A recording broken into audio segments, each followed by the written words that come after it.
안녕하세요. 서초 변호사 하종원입니다. 피디님, 오늘 질문 하나 드릴 게 있는데, 가족끼리 사기치거나 절도하거나 횡령할 경우 처벌이 될까요? 무조건 돼야 되는 거 아닌가요? 그렇죠. 당연히 그렇게 생각할 수 있는데 원래는 처벌이 안 됐어요. 자, 그런데 올해부터는 가족끼리 이제 재산범죄를 저질렀을 경우에도 고소를 하게 되면 처벌이 가능하다는 겁니다. 그러면 예전에 당한 그런 피해들은 고소를 못하는 건가요? 아직까지는 방법이 있습니다. 그런데 좀 조건이 있어요. 가족 간 피해 때문에 안절부절하면서 어쩔 줄 모르셨던 분들, 영상 끝까지 시청해 주시기 바랍니다.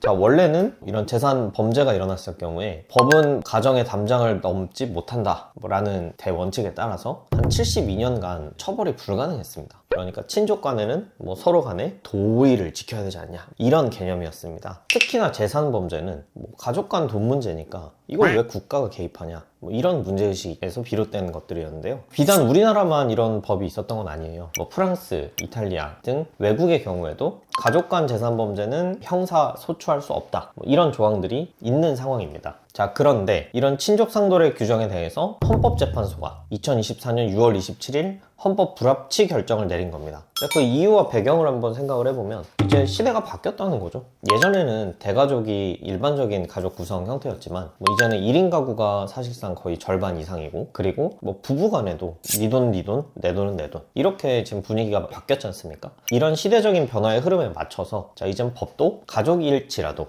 법이 개입을 하겠다는 겁니다. 근데 시대가 바뀐 거에 비해서 법이 더 느리게 바뀌었다라는 생각도 좀 드네요.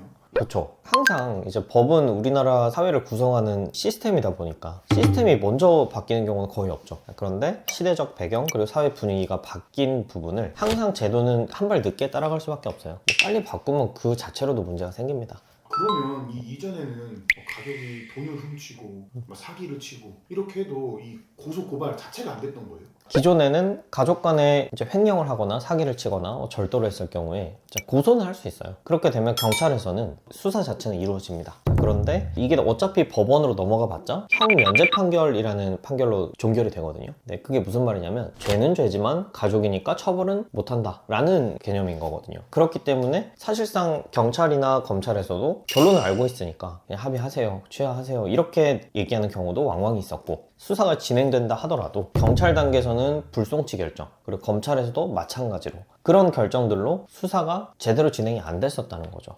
변호사님, 실제로 최근에 연예인 박수홍 씨, 장윤정 씨, 그리고 박세리 씨까지 가족 간의 이런 돈 문제 굉장히 좀 심각했었잖아요. 그쵸. 이거는 가족만 아니면 징역형을 살 수 있을 정도로 심각한 범행이 사회적으로 이슈가 됐던 적이 있지 않습니까? 그동안은 처벌이 안 됐던 겁니다. 피해자 입장에서는 진짜 우라통이 터질 일이겠죠. 이랬던 상황들이 2024년 6월 27일 헌법 불합치 결정에 따라 아예 180도 상황이 바뀌어버린 거예요.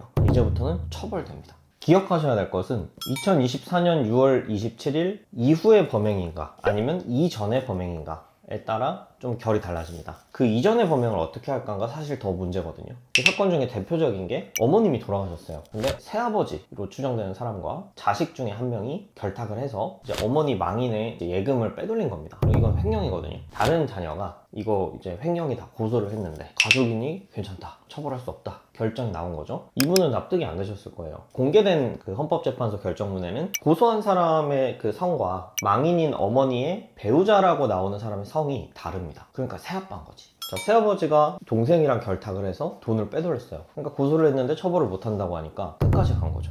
현실에서는 중간 즈음에 이제 지쳐서 대부분 포기를 하시는데 이분은 포기를 안 하셨던 거예요. 그 결과 나라가 바뀐 거죠. 가족의 담장 내에서 생각보다 돈으로 인해서 생기는 분쟁이 굉장히 심각하고요. 그동안 외부에 공개되지 않았던 사건들까지 합치면 정말 심각한 그런 사례들이 수도 없이 많았던 걸로 알고 있습니다. 자, 그렇다고 해서 무분별하게 고소를 해야 된다, 이런 취지는 아닙니다. 적어도 억울하게 가족 내에서 부당하게 피해를 받고 있었던 분들의 구제수단이 없었다가 이제는 그 구제수단이 정식으로 만들어졌다는 거죠.